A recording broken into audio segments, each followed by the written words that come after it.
पृष्ठाय भूतले श्रीमते भक्ति वेदांता स्वामी इति नामिने। नमस्ते सारस्वते देवी गौरवाणी प्रचारिणे निर्विशेष शून्यवादी पाश्चात्य देश कारिणे। जय श्री कृष्ण चैतन्य प्रभु नित्यानंद श्री अद्वैत गदाधर शिव शादि गौर भक्त वृंद। हरे कृष्णा कृष्णा कृष्णा हरे हरे हरे राम राम राम हरे हरे। हरे कृष्णा। अब हम लोग ये जब देखें कि पांडव पक्ष के शंखनाद के होने से कौरवों के सेना पर क्या प्रभाव पड़ा, क्या असर हुआ, इसके बारे में हम लोग आज चर्चा करेंगे। अध्याय प्रथम और श्लोक संख्या 19। शह घोषे धृतराष्ट्राणां हृदयानि व्यदारयत नभस्य पृथिवीं चैव तुमुलो व्यनुनादयन्। कह रहे हैं कि धृतराष्ट्र के पुत्रों पर का हृदय जो है वह विदीर्ण हो गया। पांडव सेना की जो शंख ध्वनि हुई वह इतनी विशाल और इतनी भयंकर हुई कि उसकी प्रतिध्वनि से पृथ्वी और आकाश के बीच पूरा ध्वनि जो है वह गूंजने लगा, क्योंकि उस शब्द से अन्याय पूर्वक राज्य को हड़पने वाले और उनकी जो सहायता करने वाले उनके पक्ष में जो खड़े थे उन राजाओं का हृदय जो है वह विदीर्ण हो गया। हृदय विदीर्ण का मतलब यह होता है कि जिस तरह से अस्त्र और शस्त्र को प्रहार करने से जितने हृदय में दर्द होते हैं, दुख होते हैं, पीड़ा होती है, वैसे ही शंखनाद की ध्वनि से उनके हृदय में उतना ही दुख हुआ। और उस शंख की ध्वनि से कौरव सेना के हृदय में जो युद्ध का जो उत्साह था, जो बल था, वह कमजोर हो गया और इसके हृदय में पांडव की सेना का भय जो है वह उत्पन्न हो गया।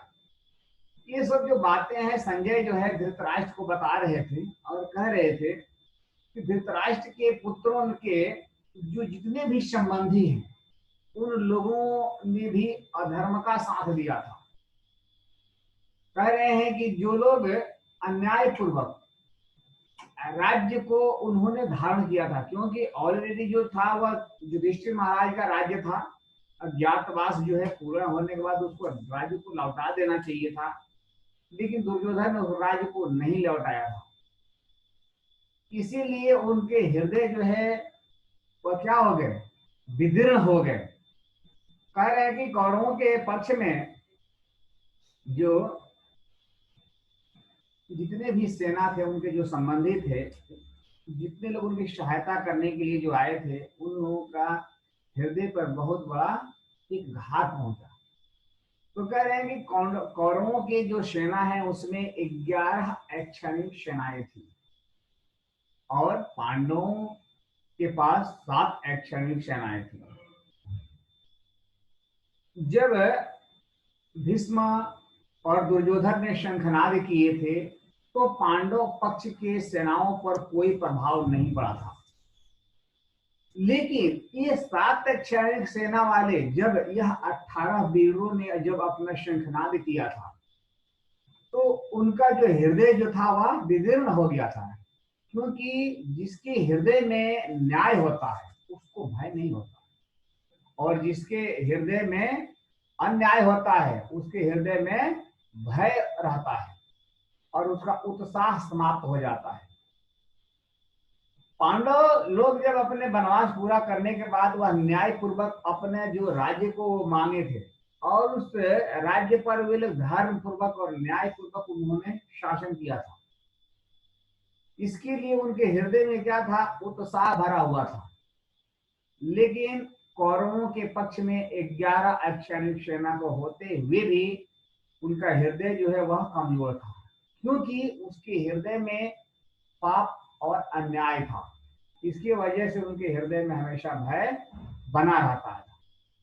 अधर्म जो है वो अधर्मी को खा जाता है, क्योंकि छल से, कपट पूर्वक और अन्याय पूर्वक पांडवों का राज्य छीना था, और उसके हृदय इतना कमजोर और निर्बल हो चुका था कि वह पांडवों के सेना को भयभीत नहीं कर पा रहा था।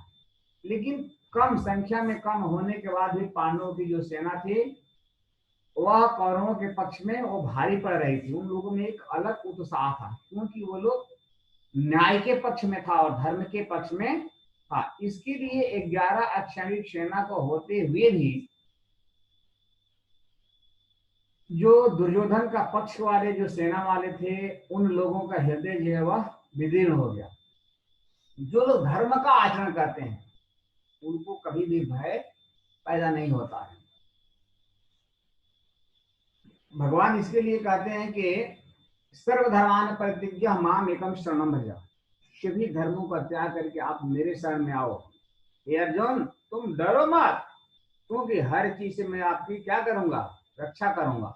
इसके लिए भक्त जो होता है वह निर्भय होता है, हमेशा हमको धर्म का पक्ष लेना